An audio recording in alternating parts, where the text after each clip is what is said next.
Olá, pessoal. Bem-vindo a mais um podcast São Paulo. Eu sou Alex Jatobá, o seu anfitrião. Pessoal, eu quero convidar vocês para nos seguir, curtir, comentar, se inscreverem no nosso canal. E, pessoal, muito importante, mais uma vez, ter vocês nesse ano que se inicia, 2026. Que Deus seja a nossa principal base e que faça diferença em cada um de vocês. Meu convidado de hoje, pessoal, é o Dr. Felipe Souza Tirso de Lara. Olha o nome. O doutor está falando sobre o nome dele aqui. É um mix, é uma mistura a gente está falando de espanhol Isso, e português. e português. Galego. Galego. Por que Galego é da galego, doutor? Galícia, é o norte da Espanha, fica em cima de Portugal. Cultura, gente. Doutor é cultura também. Eu vou só fazer uma breve apresentação do doutor. Médico anestesiologista. Nós vamos falar sobre esse assunto porque, segundo o doutor, muita gente não sabe e é real, o brasileiro precisa entender mais. O doutor Felipe é presidente da SAESP, que é a Sociedade de Anestesiologia do Estado de São Paulo, ou seja, é uma referência. Nós estamos falando de um congresso gigante, reconhecida a nível internacional, e o doutor também vai contar um pouquinho das suas palestras fora do país, aí pelo mundo afora. Doutor Felipe, bem-vindo ao podcast São Paulo, é uma honra recebê-lo. Eu que agradeço, Alex. Obrigado, viu? Muito obrigado por receber a gente para conversar sobre um assunto que é muito importante e muitas vezes desconhecido, que é a anestesiologia, né? Espero que a gente consiga conversar sobre anestesiologia, sobre eventos e sobre o que importa para a população, como segurança do paciente, como defesa da saúde aqui no estado também e no Brasil. Doutor, o doutor é muito jovem. Como foi, assim, escolher a medicina de família? Não é de família. Eu brinco que eu sou a ovelha branca da família, né? Branco. Tudo a ver, medicina. Mas a gente sempre é criado com influências dos pais, né? E o meu pai sempre teve uma influência muito grande sobre mim, principalmente no aspecto de relacionamento pessoal. Então ele achou que me induziu muito a perceber que eu teria um bom relacionamento tanto com pacientes quanto outros parceiros de profissão. E induziu isso e meu gosto pelas biológicas junto com exatas, porque muita gente acha que medicina não tem exato, mas tem muito exato. Principalmente em anestesiologia, a gente mexe com física, com matemática, e aí isso trouxe essa paixão pela fisiologia, e a medicina é um caminho da fisiologia para chegar no entendimento do ser humano, né? Doutor, tem uma pergunta sobre anestesia. A gente estava conversando antes, na sala no camarim. Muita gente não sabe o significado, a importância de um médico anestesiologista, isso? O médico anestesiologista, ele é um médico que cuida do perioperatório. O que é o perioperatório? É o momento antes da cirurgia, o durante da cirurgia e o pós da cirurgia.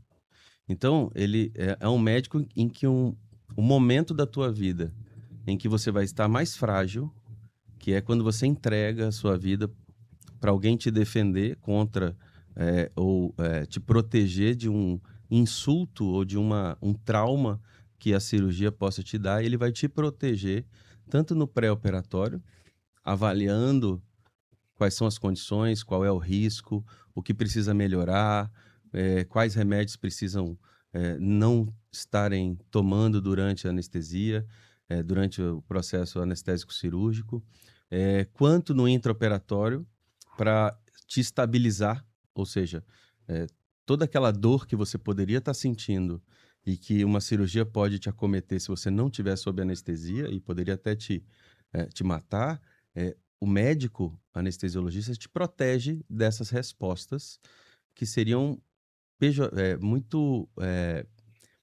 teriam um desfecho negativo De risco. de risco que não se você não tivesse protegido. E no pós-operatório, para avaliar as consequências deste momento tão traumático que foi o momento anestésico cirúrgico. E o anestesiologista, ele é um médico generalista, ou seja, ele faz os 6 anos de medicina. Depois dos 6 anos de medicina, ele aplica para uma prova que chama residência médica ou especialização médica. E essa especialização médica são mais 3 anos para aprender a anestesiologia.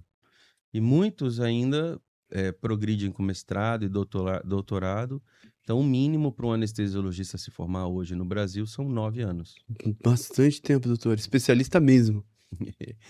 Hoje a gente está vivendo uma era de ultra especialistas, né? O que Então, seria? a gente existem depois de você 9 anos para ser anestesiologista, você ainda pode fazer mais 1 ano para ser anestesiologista pediátrico, mais 1 ano para ser anestesiologista cardíaco, formando mais 10 anos de formação. Você pode ir para o exterior fazer um fellow de mais 1 ano e se especializar em transplante de fígado. Então, a gente está cada vez mais, e não é só na medicina, né? Em todas as áreas a gente está sabendo muito sobre pouca coisa, cada vez mais, né? Muito sobre pouca coisa. Doutor, quanto tempo o senhor tem como especialista em anestesiologia e o que mudou nos últimos anos? O que melhorou, o que avançou? Eu tenho 16 anos que eu estou formado em anestesiologia e tenho 20 anos de formado, 19 anos de formado em medicina. E o que acontece é que a anestesiologia é uma ciência recente. É uma ciência que começou em 1800, final do século XIX, e foi estabelecida mesmo depois, para ter uma ideia, a Sociedade Brasileira é de 1948, então no meio do século passado. São 70 anos. E o desenvolvimento da anestesiologia, ele foi muito acentuado nesse tempo.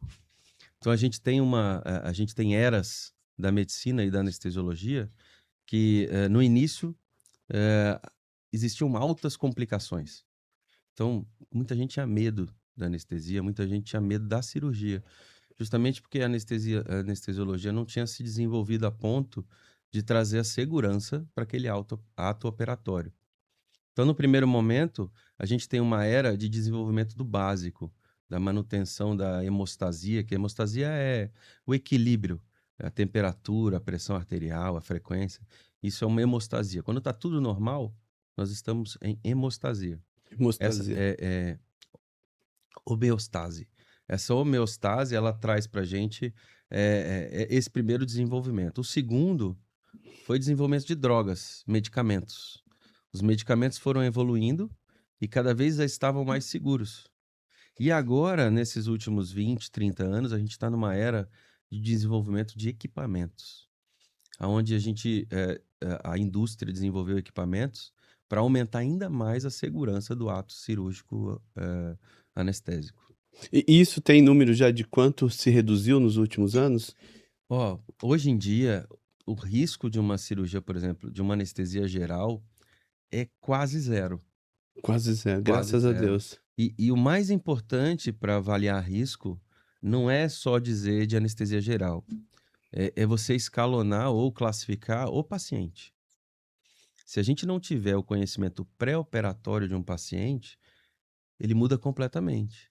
Então, um paciente mais grave tem mais risco, um paciente menos grave tem menos risco. Então, quando a gente fala quase zero, é daquele paciente que não tem doença nenhuma, que a gente chama de ASA 1, que é uma classificação em que o paciente não tem nenhuma outra doença ou comorbidade associada. Quanto mais comorbidades ou quanto mais doenças ou cirurgias prévias, tudo isso vai ter um fator de impacto no risco do paciente. E o único jeito, hoje, de você se proteger do risco é procurando um anestesiologista pré-operatório. Isso vai te dar segurança. É esse profissional que depois de 9 anos, depois de muito trabalho na sua vida diária, vai conseguir dar essa segurança do paciente. Doutor, vai surgindo diversas perguntas para aprofundar, mas eu quero saber mais sobre o currículo do senhor, a história do senhor, que é uma história bonita de vida. Mas eu preciso fazer essa pergunta que eu achei interessante. Tem muitos casos de procedimentos que acabam. Tem, muitos não, teve casos que deram errado, que vai pra mídia, coisa e tal, que o cara tenta fazer aquilo na clínica dele ali, que não tem estrutura. Qual a sua opinião, seu ponto de vista sobre um cara que. Vou citar um exemplo, gente, pelo amor de Deus, é um exemplo. Um esteticista dentista que vai fazer um procedimento evasivo e o cara resolve correr esse risco sem ter. Eu acredito que não teve um profissional ali como doutor. Não sei se teve estrutura. Qual a sua opinião sobre esse tipo de caso? A anestesiologista, o que é autorizado hoje na lei brasileira, você pode anestesiar um paciente para um médico ou para um dentista ou para um odontólogo. Isso é permitido pela lei. Quando você. Isso é o característica da anestesia. Quanto ao procedimento, esse procedimento ele é liberado pelo CFM, pelo Conselho Federal de Medicina, onde está estabelecido qual que é o escopo de cada especialidade médica. Dentro disso tudo, eu acho que algo que a gente precisa pontuar a gente tem a Visa e a Anvisa, que são órgãos que estabelecem normas para instituições funcionarem. Então, você tem classificações de acordo com o tipo de procedimento. Procedimentos mais simples você consegue fazer em consultório. Você tem parâmetros delimitados pelo CFM, pela Sociedade Brasileira de Anestesiologia e pela Anvisa, que você consegue fazer em consultório. Então, você vai fazer uma infiltração para tirar uma verruga. Isso pode ser feito em consultório. Existem alguns níveis de complexidade que vão aumentando. Então, você pode fazer uma cirurgia estética numa clínica? Pode, desde que a clínica atenda aquele nível de segurança, tenha toda a capacidade de lidar com a complicação. Então, o mais importante de tudo se você tiver a segurança do profissional, pesquise sobre esse profissional, pesquise sobre se ele tem ou não um anestesiologista do lado dele, para procedimentos Uhum. principalmente mais complexos. Se ele precisa, se ele é cadastrado pela sociedade dele. Então, hoje em dia, na internet, você acha tudo, né? Uhum. Até salário de vereador, né? Ainda bem, Ainda bem. né? Agora é só o pessoal cobrar aí os resultados. Então, assim, você pode achar também se esse cirurgião, ou se esse dentista, ou se o anestesiologista, ele só não é bonito no Instagram. É. Porque hoje em dia, com a influência da mídia rápida, que é o Instagram, TikTok, X, você perdeu aquela pesquisa mais profunda. Então, entre no site da sociedade, a nossa Sociedade de São Paulo, a SAESP, ela tem uma área só para paciente. Então, se você procurar saesp.org.br, você consegue acessar explicação sobre anestesiologia, sobre o anestesista e achar lá algumas dúvidas que você pode levar para o seu médico. Doutor, complementando o que o doutor falou, é importante pesquisar esse profissional, buscar avaliações dele e também cabe entender se ele foi validado e certificado por esses órgãos reguladores. Exato, Não tendo isso, você está colocando tua vida em risco. exato. Aí é com você. Temos um especialista, nós estamos falando de um doutor. O doutor é professor também? Não, é Sou professor e palestrante. também. Palestrante. É. Ô, doutor, tem muita. Qual é o perfil que, quando o doutor falou sobre morbidade, quais o perfis que não, que precisa, o que precisa ser feito para aquele paciente que não está pronto para ser anestesiado? É de alto risco, não tem isso, ele precisa fazer o Não, procedimento. eu acho que isso é uma das características da anestesia atual. A anestesia contemporânea, ela deu segurança, inclusive, para Certo. pacientes muito complexos. Hum, Porque o nível de monitoração, o nível de medicamentos, o nível de capacidade que a gente tem de manter o paciente estável, vivo, é muito grande. O que que acontece? Acontece que a gente tem diferentes locais do país. Então, São Paulo é completamente diferente no interior, na capital ou em hospitais de média complexidade e alta complexidade. Então, os pacientes de maior complexidade precisam procurar grandes centros de alta complexidade, porque aí você vai juntar monitorização com experiência. E só quem vai determinar isso é a junção da consulta pré-anestésica com o cirurgião. Essa dupla, anestesista-cirurgião, é a dupla que vai te orientar se você deve fazer aonde, quando e qual é o risco. Ô, doutor Felipe, como foi sua mudança para Santos? Você não era de Santos, né? Não, eu sou capixaba, né? Sou de Vitória, do Espírito Santo, e fiz Espírito Santo. faculdade lá. Fiz faculdade na Universidade Federal do Espírito Santo. E aí, o meu pai, ele foi transferido para São Paulo, e ele era de Santos. Aí eu mudei para Santos, e lá eu conheci a cidade e conheci minha esposa.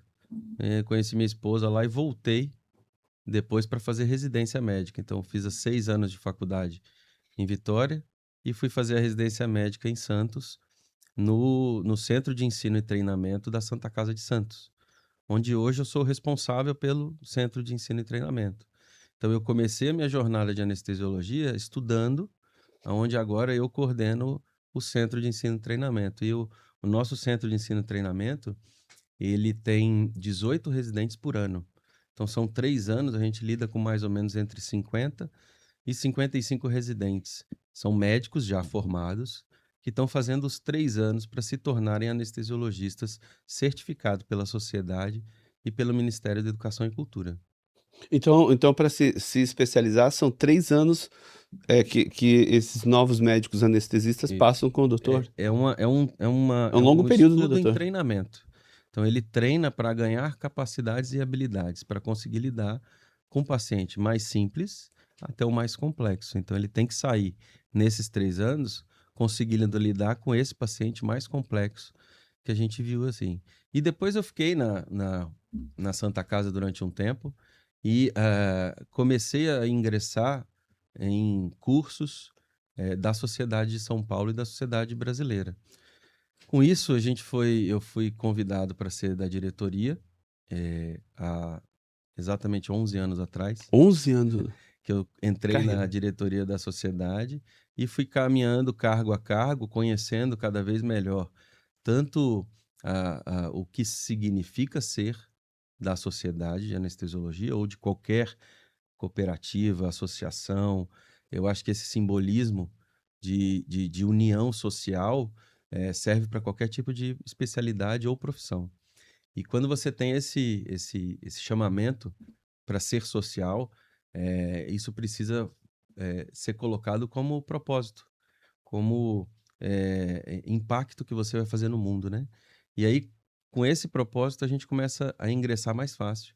Todas as dúvidas ficam mais fáceis, né? Então, nesses 10 anos, apesar de ter que trabalhar, crescer, construir família, eu fui galgando e em 2014 me tornei presidente da sociedade, de abril de 2014, não, 2024. 2014 foi quando eu comecei. Então, 2024 até 2026, hoje em abril, no nosso evento, chamado Copa, que é o Congresso Paulista de Anestesiologia, que vai dar do dia 23 até o dia 26 de abril. Bastante famoso, doutor, O esse Copa evento. o nosso, o Copa é uma junção. São Paulo tem um grande benefício. A ciência, a, a produção científica se concentra muito em São Paulo, em todas as áreas. E na anestesiologia não é diferente. Então a gente consegue fazer um evento cientificamente muito relevante, de organizações sociais e de festas, de encontros, network, discussão sobre o futuro da especialidade, reuniões associativas de muito impacto. Então a gente traz todo ano entre 3.000 e 4.000 pessoas no Transamérica. Tudo Esse especialistas. ano, especialistas e Meu Deus, residentes. nossa. São residentes e especialistas do Brasil inteiro e do mundo também. E aí a gente faz um congresso de 4 dias, que tem muita treinamento em prática. Então, tem treinamento em prática, discussões teóricas, aulas, convidados internacionais para a gente conseguir trazer para São Paulo esse impacto. E hoje a gente está como o quinto evento do mundo Quinto maior do de mundo. anestesiologia. Qual o nome do evento e quando que acontece, É o doutor? COPA, é o Copa. Congresso Paulista de Anestesiologia, de 23 a 26 de abril de 2026. O Copa, pessoal, ele acontece no Transamérica, Transamérica, agora em abril, de 23 a 26 de abril. a 26 de abril. Para você que é da área médica, é especialista, está buscando especialização, inovação, a gente está falando do quinto maior do mundo. É uma oportunidade para você adquirir mais conhecimento e se aprofundar, porque o doutor é realmente profundo. Ô, doutor, sair do Espírito Santo para se tornar hoje presidente do Copa, caramba, o senhor tinha essa. Tem noção, ou já tinha noção dessa. Às vezes a gente não está preparado para ser colocado onde estamos. E mesmo assim a gente vai. Uhum. Eu não me sinto assim. Eu acho que você se preparou. Eu não tenho nenhum tipo de reticência sobre isso, porque foi tudo aos poucos e o conhecimento foi sendo produzido foi sendo concretado, né? A gente vai botando tijolo e não concreta às vezes, né? Mas quando você vai concretando, e você, acima de tudo, eu vou falar talvez pela segunda vez essa palavra, mas quando você tem um propósito, Adoro o propósito, doutor. quando você quer deixar um mundo melhor para os seus filhos, quando você quer deixar um mundo melhor, e isso não é piegas, não. Isso é de verdade, porque facilita qualquer tipo de dúvida que você tenha. Não tenho dúvida, doutor. Se você começar a pensar da onde veio a sua vontade, facilita. Mesmo que no meio do caminho você tenha algumas intempéries, algumas dificuldades, facilita muito. E quando a gente vem para São Paulo, acho que essa cidade te seduz de um jeito, principalmente pela agilidade. Então, quando você tem um sonho ou uma meta, é muito mais rápido. As pessoas que você encontra aqui, você consegue implementar esse propósito e levar junto com você. Então, eu encontrei isso na sociedade. É uma sociedade em que todos são voluntários. Isso as pessoas às vezes não sabem. A diretoria toda, nós somos voluntários. Não tem nenhum tipo de recebimento financeiro. Então a gente está lá realmente porque quer fazer alguma diferença. Nossa sociedade tem 15 colaboradores, então é uma sociedade já bem robusta. A gente tem sistemas operacionais complexos, passamos por ISO 9001 já há 4 anos seguidos, planejamentos estratégicos. Então, na verdade, é uma empresa, que a gente lida isso como empresa, mas sempre com o propósito de associativismo, de trazer o melhor para a população, porque a anestesiologia, como eu falei no início, é a medicina do perioperatório. É aonde a gente vai promover a segurança do paciente naquele período em que ele vai estar mais na mão, mais frágil, onde ele Fragilizado. se entrega nas mãos de um médico. Doutor, eu preciso fazer uma pergunta, porque eu acredito que não é só. Pode ser do humilde hosts aqui, mas, doutor, qual a diferença de um residente para um especialista no congresso, desses dois profissionais? O residente é aquele que está fazendo ensino em treinamento. Então, ele já é um médico Uhum. formado e ele está durante a residência, está no meio desses 3 anos. O especialista, ele já acabou os 3 anos. Então, ele já é um especialista em anestesiologia. Mas no nosso congresso, a gente também tem a parte dos acadêmicos. Então, o acadêmico de medicina, quem está cursando a medicina e quer conhecer melhor a medicina, a anestesia é um ótimo momento para conhecer a anestesia como um todo, porque no congresso de anestesiologia, a gente fala de cardiologia, de pneumologia, de infectologia, de fisiologia, de farmacologia, que são assuntos da medicina. Farmacologia é a criação do produto medicamental. A farmacologia é a ação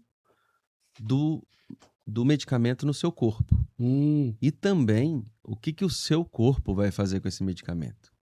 Então, tanto é a ação desse medicamento, o que ele faz com você. Então, ele faz dormir, ele faz tirar dor. Isso é um aspecto da farmacologia. O outro é, depois que ele fez esse efeito, como é que ele vai ser absorvido, como é que ele vai ser metabolizado, como é que ele vai ser excretado também. Então, a farmacologia é o que esse medicamento vai fazer com o seu corpo e também o que o seu corpo vai fazer com esse medicamento. Doutor, qual o caso assim mais intrigante, vamos chamar assim, sobre um paciente que você anestesiou?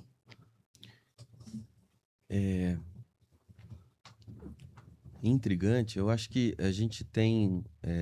A anestesia a gente é uma profissão muito segura. Então, você produzir a anestesia, hoje em dia, te dá muita segurança e estabilidade no paciente. E o anestesiologista, ele tem uma grande ação em momentos de tensão.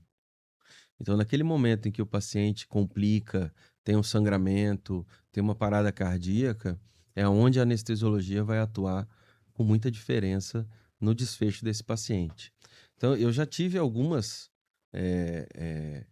intercorrências, porque o nosso hospital é um hospital muito grande, né? O Santa Casa tem 800 leitos. Nossa, grande. Então, é um hospital que centraliza toda a parte da Baixada Santista e litoral.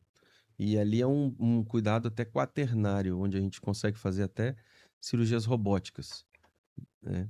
Então, eu já tive alguns casos de pacientes, por exemplo, eu tive uma paciente de 26 anos, jovem, que veio para operar com um tumor de traqueia.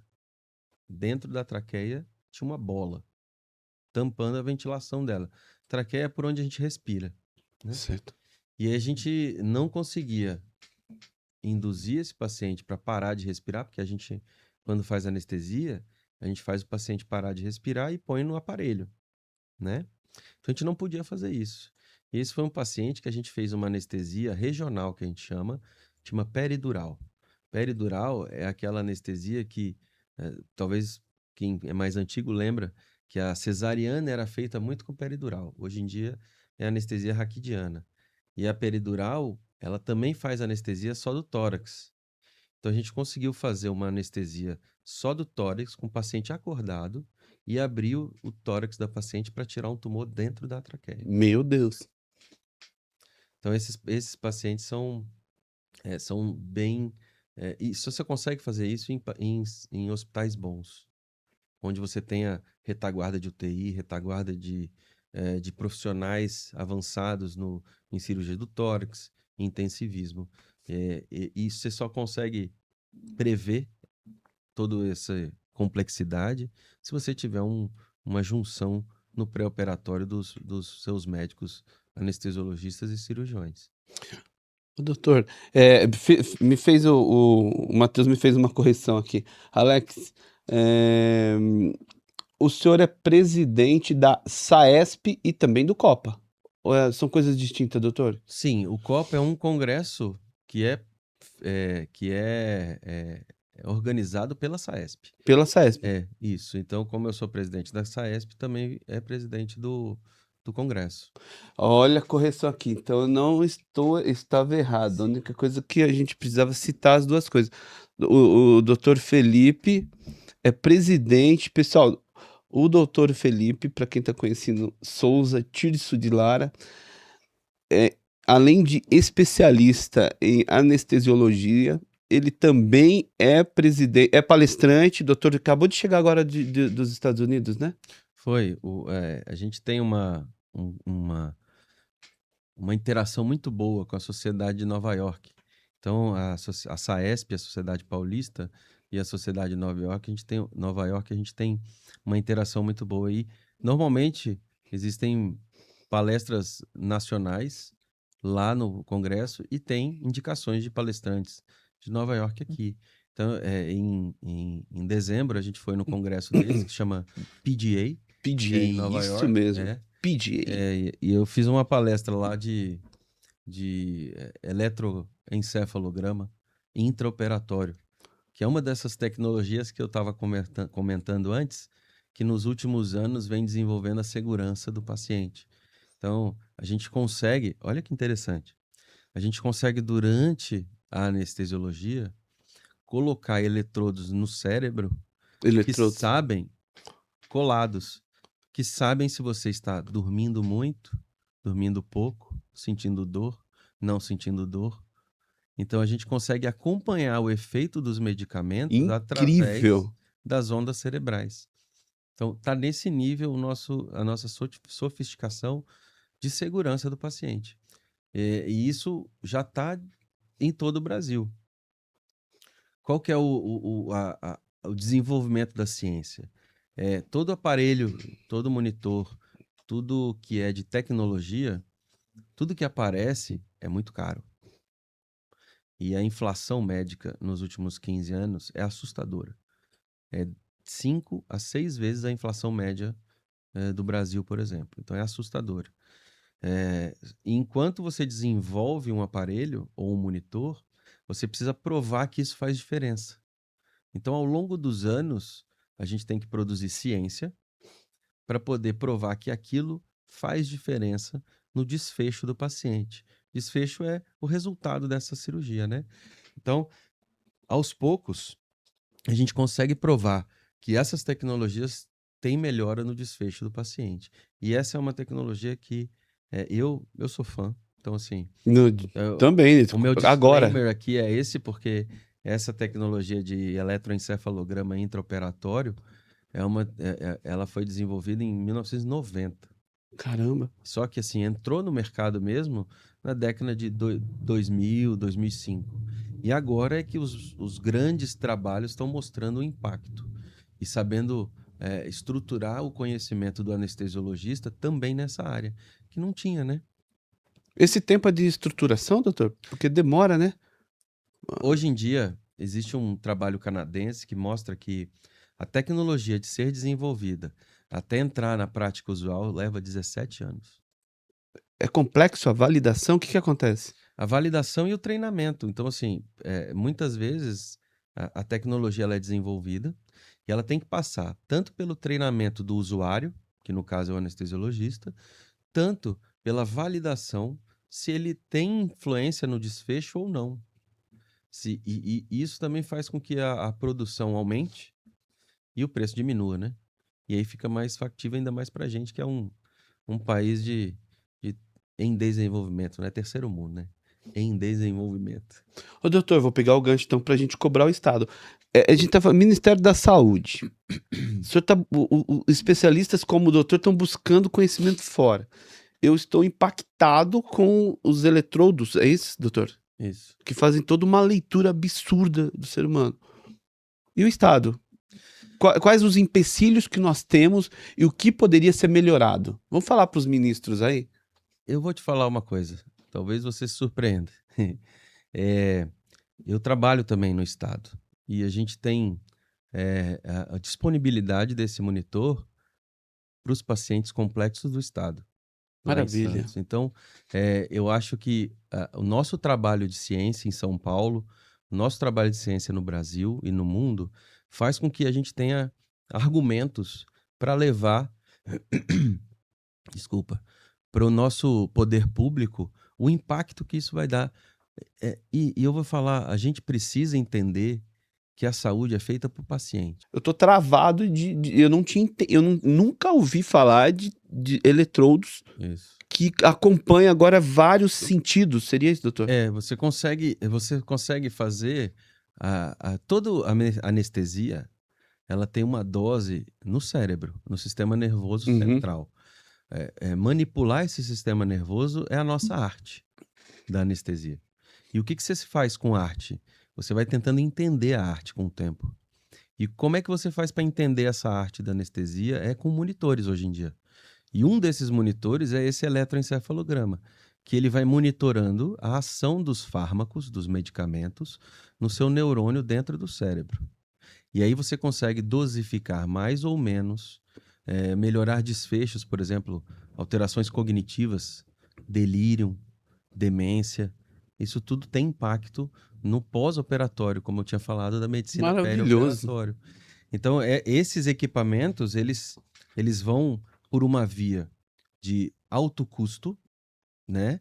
De Alto custo. alto impacto, e o que a gente tenta na ciência é tentar mostrar que esse desfecho é impactante para Uhum. tentar levar para todos os pacientes.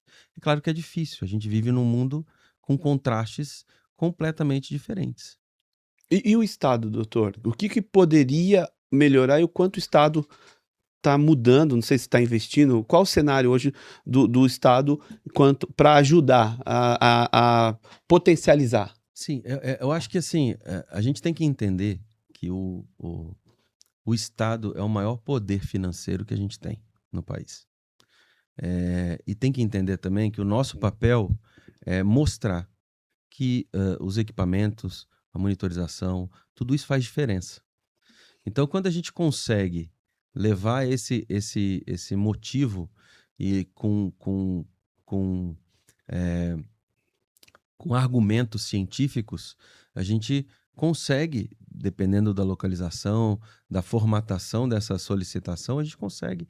Eu falo por mim que no hospital do estado que eu trabalho, eu tenho esse monitor, né, eh, para os pacientes mais graves, com protocolos de utilização, e aí a gente consegue, em alguns casos, levar isso para a segurança do paciente. Eh, e o que eu acho também é que a gente precisa, dentro da perspectiva de medicina, juntar argumentos. E aí a gente consegue, com esses argumentos, evidenciar um benefício dessa tecnologia na medicina. O grande problema, e aí eu acho que é interessante para a população entender, o sistema de saúde ele tem alguns players, né? Tem Certo. o Estado, tem os planos de saúde, né? O Estado representado pelo SUS, o plano de saúde, e as sociedades médicas e os conselhos médicos. Tudo isso precisa funcionar, precisa funcionar. E eu falando como sociedade, como SAESP, o que eu digo é, nós precisamos defender o que é o melhor para o paciente, com argumentos científicos, e utilizar os nossos conhecimentos técnicos e sociais para tentar levar esse conhecimento para quem não tem. Então, o Uhum. que importa mesmo é eu traduzir esse conhecimento para quem tem o poder de influenciar essa escolha. Então, nós, como sociedades, precisamos levar esse conhecimento para a população, para exigir isso de todos os players da saúde. E a sociedade é uma via de conhecimento científico e de melhora técnica do nosso associado, do nosso anestesiologista. E isso tem um impacto social gigante, porque a cada anestesiologista que faz um treinamento mais profundo, você protege a população. Eu vou contar que durante a pandemia, o anestesiologista, por ser um médico completo na questão de pacientes graves, Legal, foi bonito. deslocado completamente do centro cirúrgico de cirurgias eletivas para UTIs, para assistência. Então, enquanto muita gente parou de trabalhar, o anestesiologista triplicou o trabalho para atender a população. E nós da sociedade fizemos treinamentos para médicos em geral sobre manipulação de via aérea, que é intubação, que era alguma coisa muito discutida na pandemia. E a gente fez de graça, todo o nosso staff e professores se organizou para atender vários médicos. Então a gente ensinou a intubar a psiquiatra, que tinha muito tempo que não estava na linha de frente, pediatras, e esse impacto Caramba. social dessa melhoria, a gente vê até hoje nos agradecimentos dessas especialidades. Pô, e as pessoas não sabem disso, doutor. Houve uma capacitação quase que emergencial E para atender a gratuito. alta demanda. Exatamente. Que abençoados. E o deslocamento do anestesiologista tanto para os hospitais de emergência quanto para dentro dos seus equipamentos de saúde foi muito evidente. O valor que tinha a atenção de emergência que o anestesiologista está preparado para dar ficou muito evidente durante a pandemia. Isso precisa ser valorizado até hoje.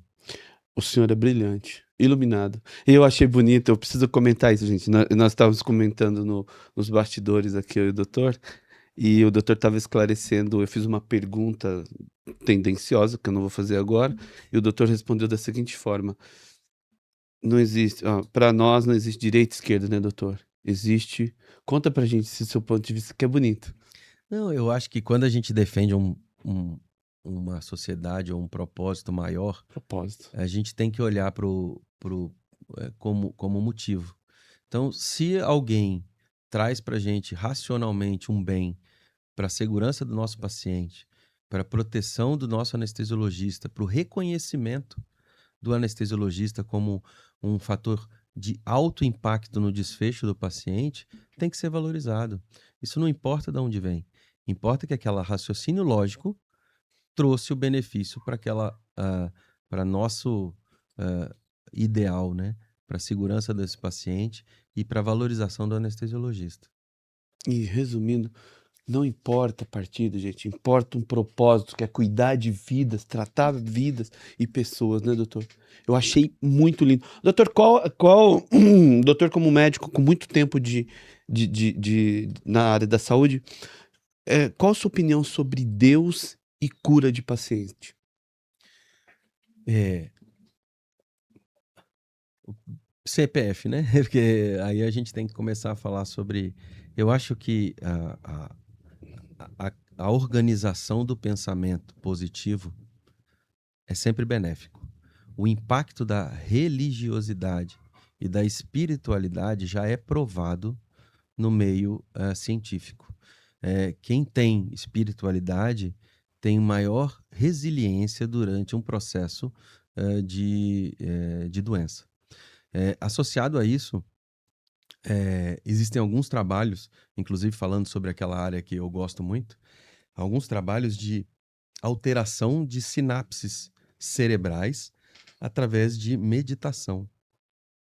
E eu acho que a religião, religiosidade e a espiritualidade contribuem como uma meditação direcionada para o bem. E isso tem impacto positivo no nosso sistema orgânico. Então, ter um pensamento positivo, procurar a religiosidade, ter uma paz interior através da espiritualidade, traz benefícios, inclusive fisiológicos, diretos para o paciente. Eu vejo, e aí eu vou puxar para o meu lado, pacientes que têm uma calma pré-operatória, uma segurança pré-operatória, eles conseguem ser mais lúcidos na hora de conversar, na hora de tirar as dúvidas, e isso vai facilitar o desfecho positivo. Então, se você estiver nervoso, ansioso, converse. Procure o seu médico anestesiologista, seu cirurgião, converse com ele sobre os seus medos. Porque uma pessoa não é uma doença. Uma pessoa é completa. Ela, além da doença, ela é muito mais, ela é uma pessoa. E os seus medos, as suas dúvidas precisam ser sanadas, porque aquilo tem diferença no seu desfecho. Então, evitem ser tratados como uma doença e procurem médicos que te tratem como pessoa. Isso que eu acho que é o principal recado que eu posso deixar para a população com relação à espiritualidade e à calma no processo anestésico cirúrgico. Bacana, doutor. Doutor, quais são os maiores mitos que você ouve num consultório? Olha, tem alguns No con interessantes, viu? No centro cirúrgico, no consultório ou no pré-operatório, a gente ouve algumas coisas, né? Que o soro engorda. Isso é Essa eu não tinha incrível. ouvido, doutor. Nunca. A gente ouve, por exemplo, que anestesia faz cair o cabelo. Aí me preocupa, viu? Fiz transplante. Mas isso aí é tudo mito. Isso aí é tudo uma. Que a anestesia você dura muito tempo. Hoje em dia a anestesia ela acaba quando acaba a cirurgia. É imediato. A gente mantém a medicação enquanto está sendo feita a cirurgia. Acabou a cirurgia, a gente desliga a medicação e você acorda. Então hoje em dia é muito mais rápido, os fármacos são muito mais atualizados e tem uma farmacologia muito mais fácil de ser eliminado, por exemplo. Então isso também é um mito, então você não vai dormir o dia inteiro. O que pode acontecer é você não lembrar do processo de acordar, porque a anestesia faz uma coisa diferente. Ela faz uma amnésia. Então, essa amnésia é diferente de estar dormindo. Você pode não lembrar que estava acordado. Olha que Caramba, curioso. que complexo. É. Então, você pode, durante o pós-operatório E imediato, é bom isso. não lembrar que você estava no centro cirúrgico, que você conversou, mas você estava acordado. Então, acordado é diferente de lembrar, né? Quem nunca esqueceu do que fez, né? Depois de um... Algumas coisas é bom esquecer, né, doutor? Deixa lá em Las Vegas, não deixa no final do Não. congresso. Final do congresso tem coquetel. A gente tem, durante o Copa, a gente tem 2 festas.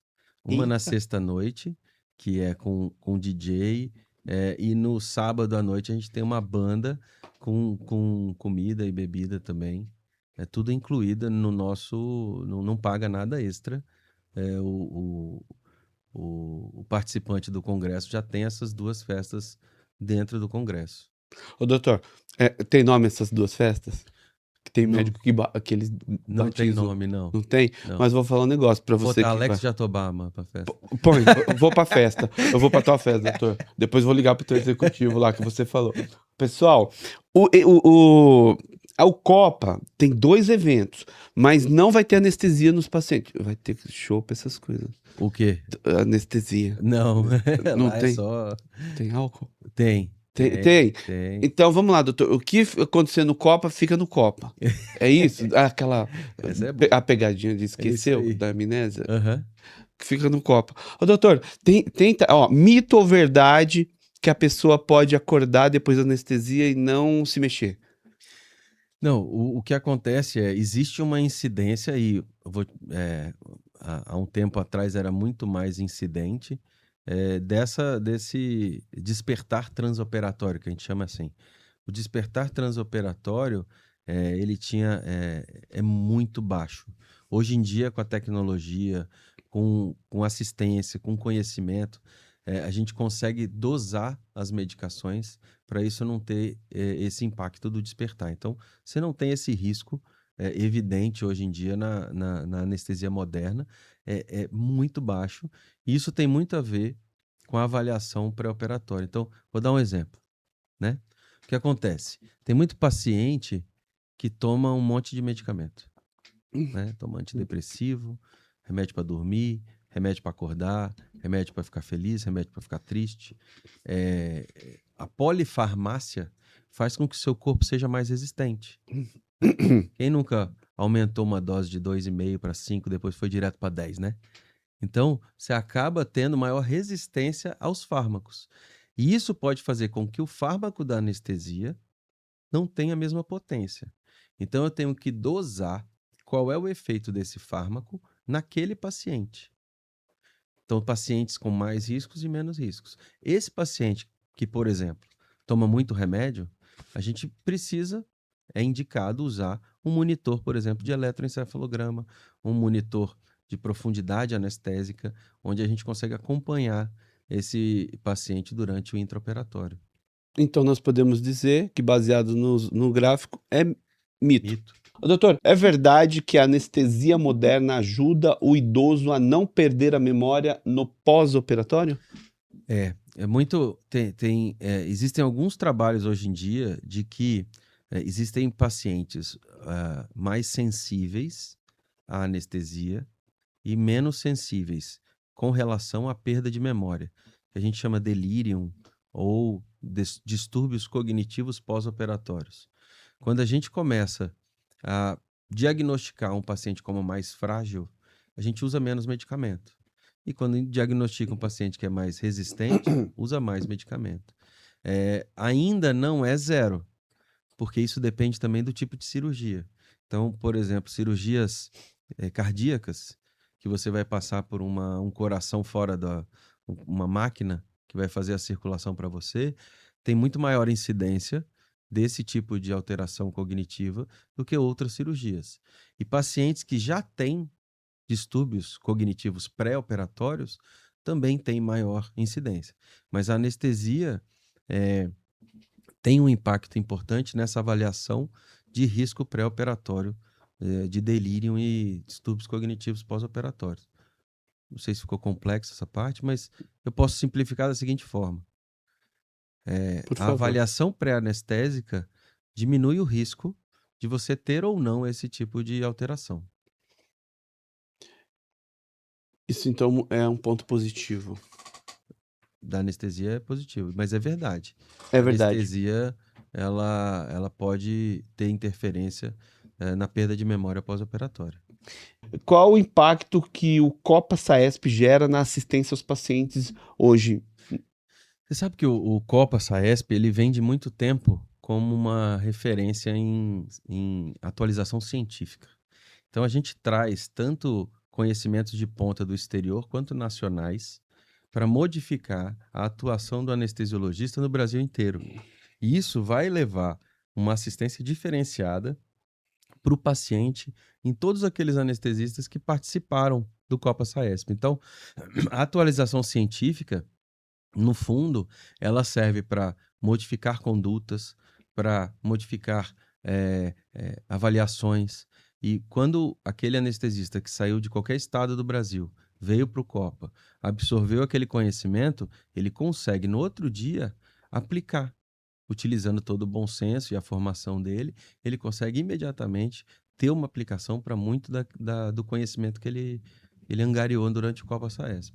Além disso, deixa eu acrescentar essa parte que é Por importante. favor, por O favor. network que traz uma junção de 3.500 pessoas com o mesmo propósito de conhecimento, com a mesma experiência de vida de construção. Esse network serve também para te crescer tanto Sem cientificamente dúvida. como pessoa, como construir personalidades e influenciar os acadêmicos que estão decidindo ainda a sua profissão e os residentes que estão decidindo aonde vão trabalhar, com que tipo de anestesia vão preferir. Então, ele tem impacto em todos esses escalonamentos de médicos anestesiologistas. E também conhecimento que vem de fora, que tem muito estudo e muito investimento. Quando o doutor fala, o doutor foi para Nova York para uma palestra. Foi, Pra a SAESP, eu fui como representante da SAESP no PGA, que é o PGA, famoso, congresso, muito famoso. ele é o congresso da Sociedade de Nova York. A Sociedade de Nova York, ela foi fundada em 1905. Foi a Caramba. primeira sociedade de anestesiologia do mundo. E logo depois a Sociedade Americana, em 1905, ela se originou da Sociedade de Nova York. Para ter uma ideia, a Sociedade Brasileira é de 1948, então 50 anos depois, quase. E a Sociedade Mundial de Anestesiologia é da década de 40 também. Então, a gente teve o berço do associativismo na anestesiologia na Sociedade de Nova York. E a SAESP tem esse relacionamento principalmente porque a SAESP, dentro do território nacional, é onde estão maiores sócios, maior número de sócios da sociedade brasileira e o maior número de residentes. Então, São Paulo recebe muito médico para fazer especialização em anestesiologia no estado de São Paulo e depois muitos deles retornam aos seus estados para desenvolver a anestesiologia. E nós estamos falando do quinto maior congresso do mundo, doutor? Exatamente. Quinto maior do mundo, é O Copa referência. Saesp. Copa Saesp. Doutor, sobre o futuro da Saesp, quais são os projetos prioritários e quais os nomes de referências e referências que estarão frente a essa edição agora, 2026? Em 2026 a gente tem algumas novidades a anestesiologia, ela tem anestesia significa não ter dor. Estesia é sentir. E a é o prefixo de negação. Então é Senti. não ter dor. E uma das características da anestesia é tirar a dor. É a principal característica da anestesia. Tanto que você pode ficar acordado desde que você não sinta dor. E mesmo assim é uma anestesia. O que a gente vai trazer para esse Copa é uma vila da dor. Ou seja, a atenção à dor, tanto a dor aguda, pós-operatória, quanto a dor crônica. Você sabe que é um papel do anestesiologista tratar dores crônicas e não só o intraoperatório. Então, o médico do perioperatório é o anestesista, mas também é o médico que pode tratar aquela sua dor crônica. Essa dor crônica, ela tem que ser trazida para dentro da anestesiologia para poder melhorar a atenção. E essa Vila da Dor vai ser essencialmente prática. A gente vai ter demonstrações de bloqueios com ultrassom, consultas clínicas, para poder trazer a dor como um alvo do nosso objetivo durante o Copa Saesp 2026. Outro aspecto interessante, que a gente vai ter um simpósio chamado Brain Target, Brain Target. que é você olhar o cérebro, que é o que a gente está conversando um pouco aqui sobre eletroencefalograma, de uma forma a melhorar e individualizar a sua anestesia. Lá a gente vai ter dos grandes nomes mundiais com relação ao eletroencefalograma no intraoperatório. Então, Dr. Emery Brown, eu gosto de falar do Dr. Emery Brown, é um estatístico formado no MIT.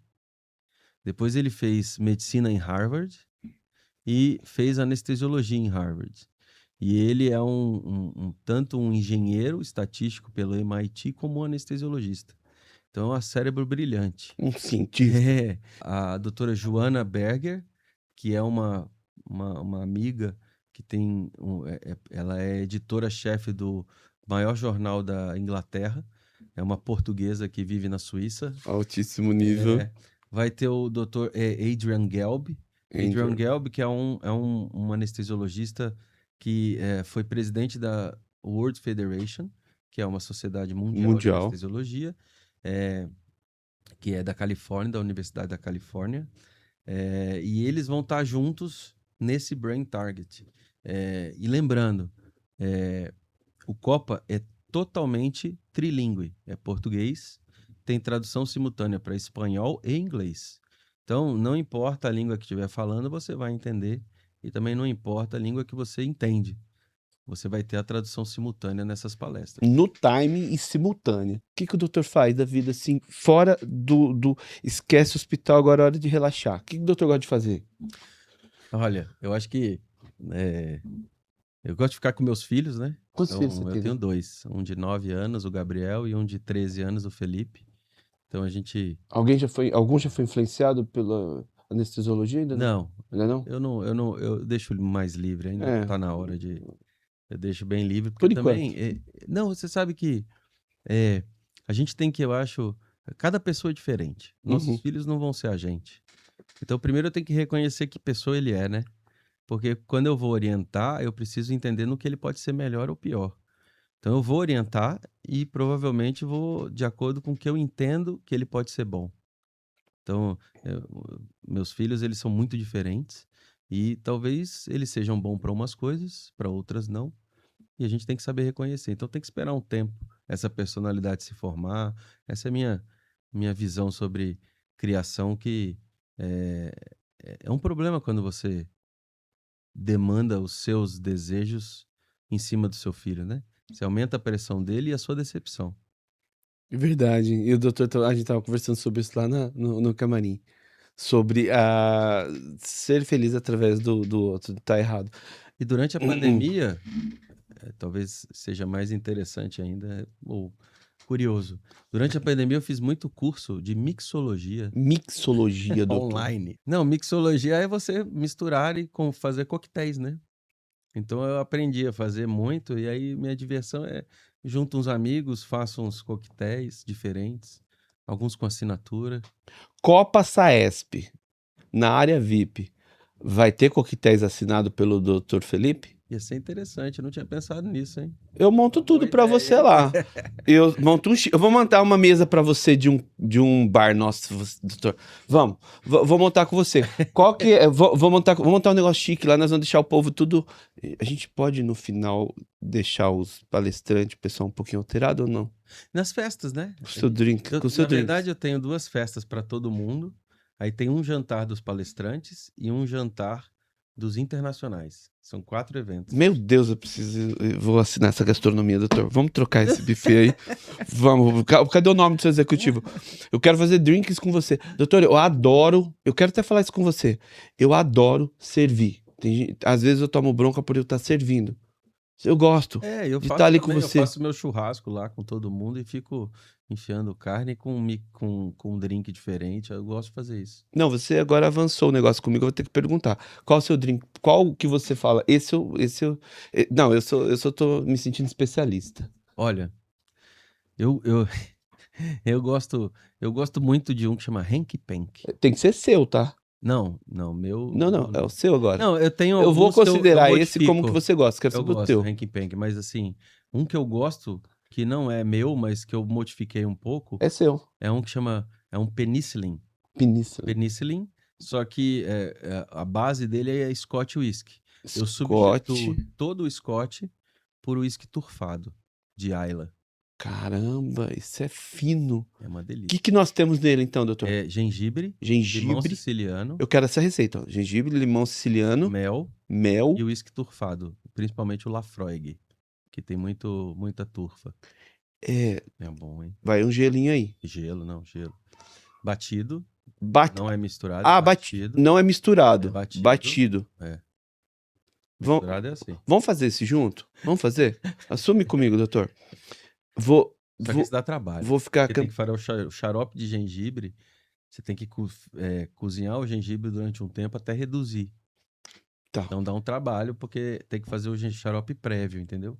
Não, vamos aprofundar, vai, doutor. Estamos aqui para isso. Quanto tempo eu preciso fazer esse xarope? E como fazer esse xarope? O xarope é o xarope simples, é um. Olha eu dando dica de. Não, dando de... Ô, doutor, desconheço o médico que não Xarope- saiba cozinhar, tá? É. Agora, isso também. bebida para mim tá É novo. pouco, é. O xarope simples é um ingrediente que não pode faltar na mixologia, que é mesma quantidade de água com a mesma quantidade de açúcar, e você ferve até dissolver, ferve não, esquenta, até dissolver todo o açúcar e desliga. E isso aí você reserva.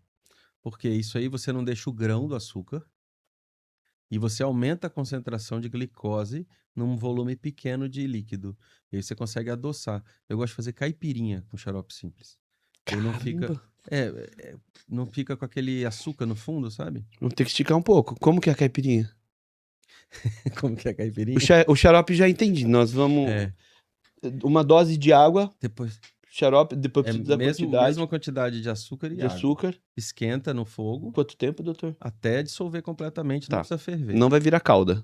Não vira caldo. Não vira calda. Meio não vira caldo. Ela só aumenta o espessamento. Eu posso acondicionar ela onde? Porque eu vou Geladeira. fazer várias Não- bebidas não- depois. Não cristaliza. Não cristaliza? Não. Aí eu Só que também tenho... dura, acho que dura 2 dias só. Qual que é o nome que você deu pra esse drink, doutor? Eu sempre peço penicillin com Laphroaig. Ah, mas o seu, Mas você o meu não alterou, tem nome tem que ainda, mudar o nome. É. Vamos pensar no nome aí. É. Copa, doutor Felipe, não sei, Felipe. E a caipirinha, o que que tem nela? Não, você vai depois de ter falado as coisas chiques assim, né? Eu gosto de caipirinha de limão Limão. com velho barreiro. É chique. Eu acho que é porque eu não gosto de cachaça envelhecida pra caipirinha, é cachaça branca. Nossa, doutor, você tem uma tendência à presidência da República. É melhor você. Eu acho que você poderia se candidatar aí, porque caipirinha, os Mas você sabe que negócios. eu não eu falo, eu gosto de fazer, mas assim, eu não tomo assim frequentemente, eu não sou um bebedor contumaz, não. Se eu for pro teu congresso, nós vamos montar essas Vamos bebidas, mesmo. doutor. Nós Obrigado. vamos montar. Eu vou montar um balcão lindo. Relaxa que eu tenho muita bebida. Nós vamos levar tudo, nós vamos preparar esse xarope, nós vamos chapar. Quantos médicos a gente tem pra servir lá? Que nós vamos fazer esse povo beber, os que vão pro negócio. Depende do momento, Esse né? VIP seu aí. Acho que o evento que mais cabe isso é o jantar dos convidados, que aí dá mais ou menos umas 80 pessoas. Doutor, eu me arrependo de não ter buscado essa informação antes. Sabe por quê? Eu ia preparar isso aqui. Não, eu não, você ia preparar isso aqui. É porque eu tô tentando imaginar esse seu drink. E eu gosto de coisa bonita. É mesmo? E eu tenho certeza que é bonito. Até porque esse seu, doutor me ajuda, xarope Xarope simples. é diferente.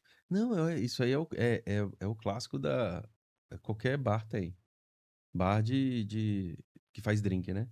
Você sabe que aqui em São Paulo tem umas. Lá em Santos tem um bar que chama Hideout. Que é um Hideout. speakeasy. Você conhece speakeasy? Eu preciso ir lá, doutor, não conheço. Speakeasy. Adoro lá. Então, o speakeasy são bares que tem. Ai. Speakeasy é um tipo de bar, que é um bar escondido. É aquele bar da época da lei Underground, coisa seca. assim.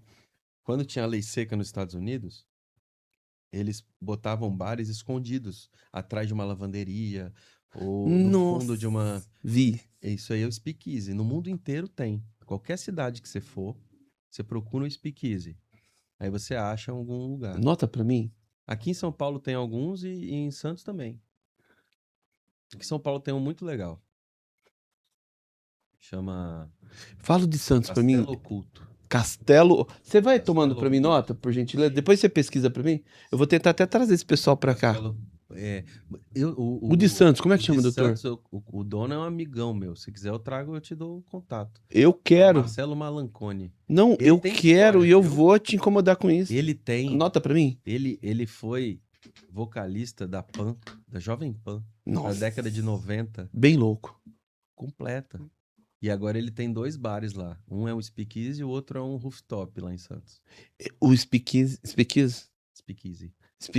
ele é o secreto? É o secreto. Como que é pra chegar nele?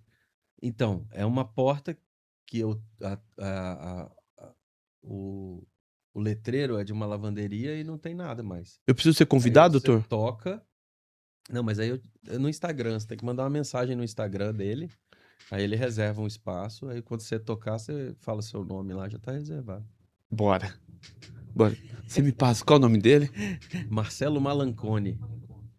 Manda Se pra ele quiser, aqui que depois eu vou. eu mando. Marcelo Vou mandar o Malancone. link pra ele, Marcelo Malancone? É. Marcelo Malancone. Alex Jatobá, do podcast São Paulo. Eu sou amigo do Dr. Felipe. Ó, já tô aqui. Vou pro teu bar aí, que eu adoro esse tipo de coisa. Eu lembro, eu já fiz aquelas loucuras. De madrugada, fuso horário, em Londres, procurando algum lugar para comer. Para comer e beber. Encontrei no chamado Underground, coisa e tal, um que o cara me entregou. Primeiro que era muito louco aquilo. Eu, novo em viagens, ele me serviu numa frigideira direto. E o drink era um negócio que eu nunca vi. Tinha plantas no negócio. É Tá isso. vendo como a experiência te impactou? Não. Vamos fazer isso no negócio. Vamos fazer, doutor. Tô louco pra isso. Se eu não for como bife, eu vou como convidado lá. Ó, me convidando, meu Deus. Depois o doutor não vai querer vir no meu projeto aqui no podcast. Doutor, gostei demais de falar com o doutor. Agora que a gente entrou, pratica. A gente tava falando sobre sua vida, né, doutor? Só pra a gente finalizar, porque o pessoal pode ficar curioso. Os 2 filhos. 2. Qual o nome, doutor? O Felipe e o Gabriel. Felipe e Gabriel. Abraço do Alex. A esposa, A Solange. Solange. Solange, eu tô 29 anos com a minha esposa. 29 anos. Como é ser casada com um anestesiologista, Solange? Ixi. Vou mandar essa pra você, vou mandar esse corte pra você. E que é bom fazer com família, doutor? O que reforça? Que saiu do hospital, esse momento com eles, esse é um momento nosso. O que é legal fazer? O que o doutor Marcelo, desculpa, o doutor Felipe faz? Ah, olha, vou te falar uma coisa. A gente gosta de viajar. Ixi, E nós somos uma isso vicia, família viciada em Disney. Eu isso é sou bom um também. Disney maníaco de conhecer tudo da Disney.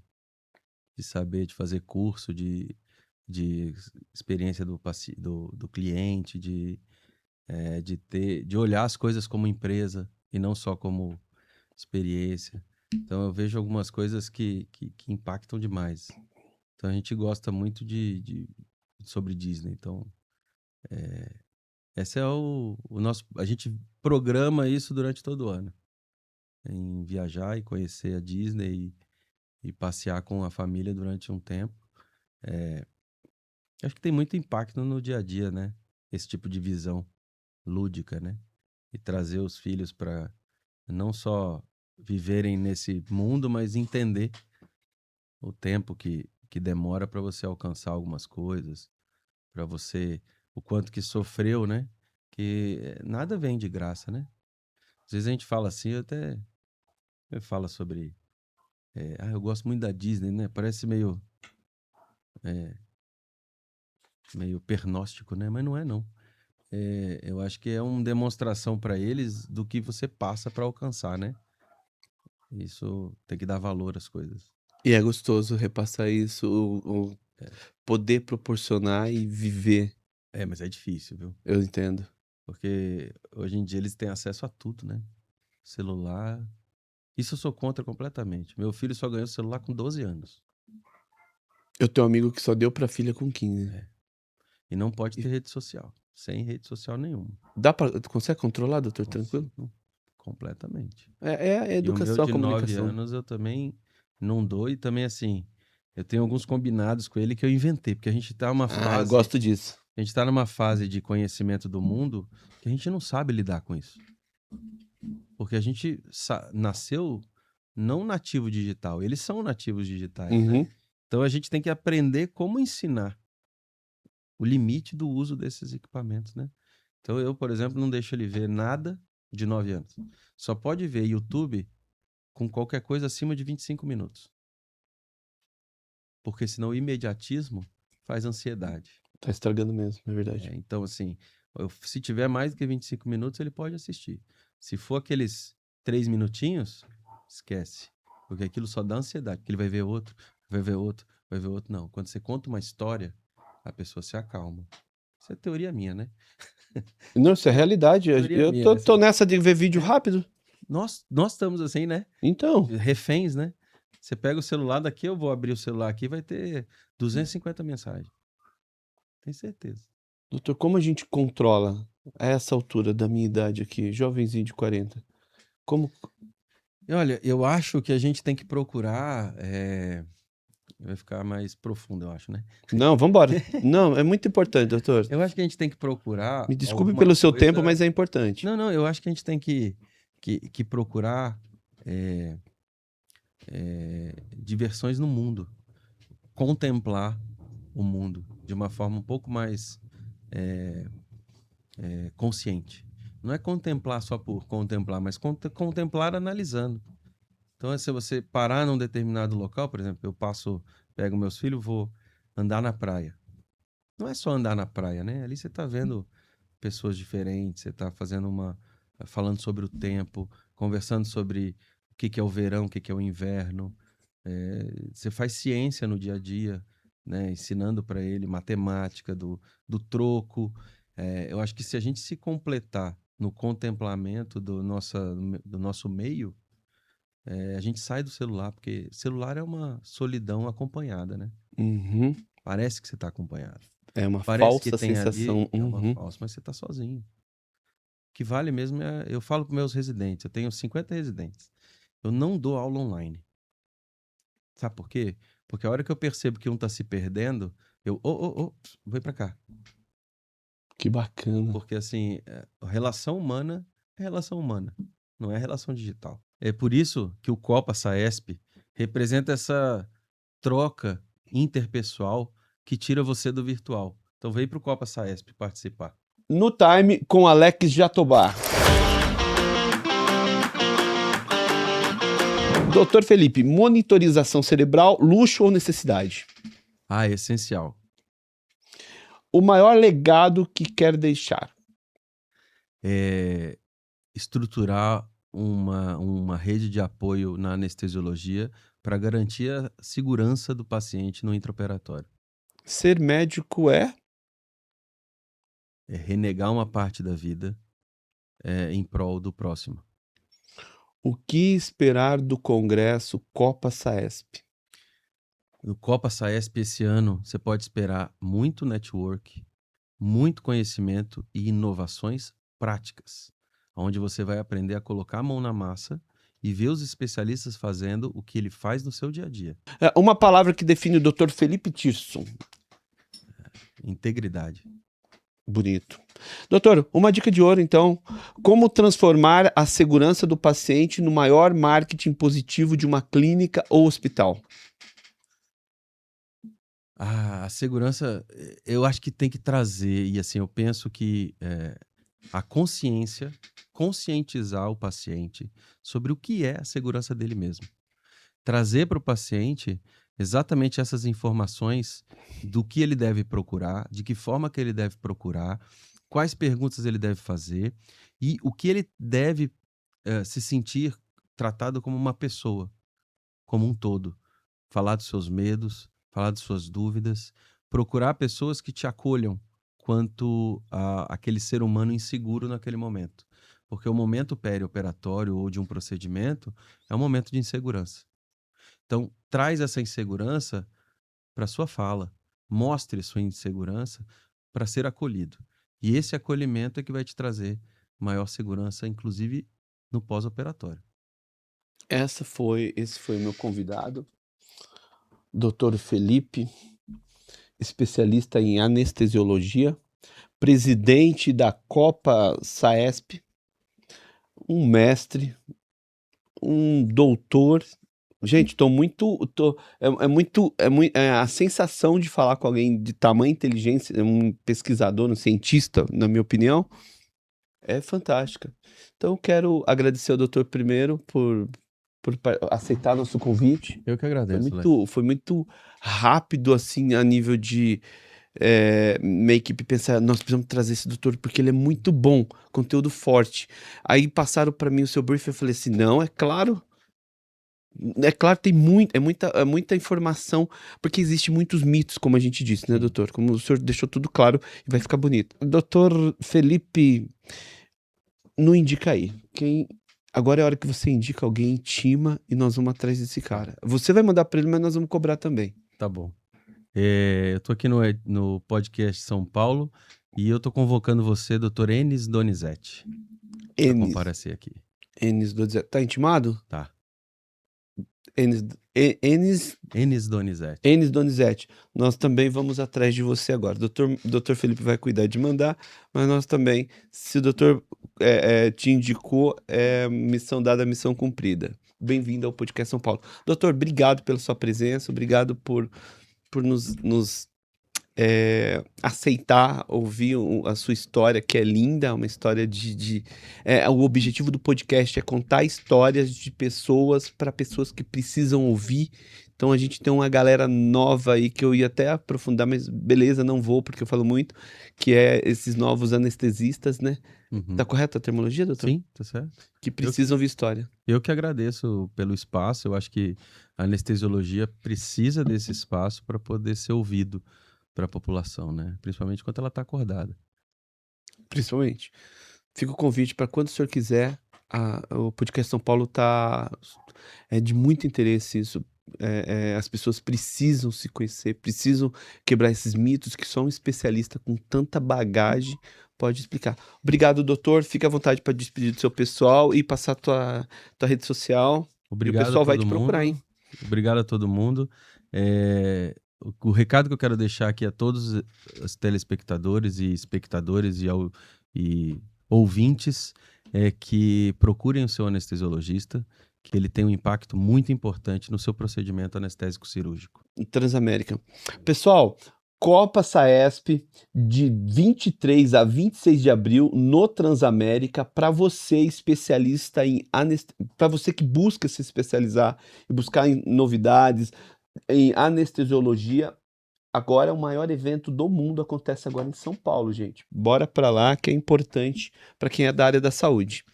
Você, médico anestesiologista, residente em anestesiologia ou acadêmico de medicina, venha ao Copa SAESP, 23 a 26 de abril, no Transamérica Expo Center.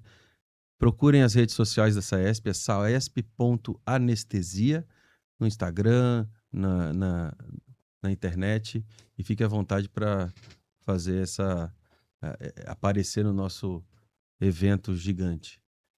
Cara, não tem como um especialista falando, eu fico bem lá atrás agora. Doutor, obrigado por mais uma vez. Obrigado. Deus abençoe o doutor e ilumine o teu caminho sempre. Amém.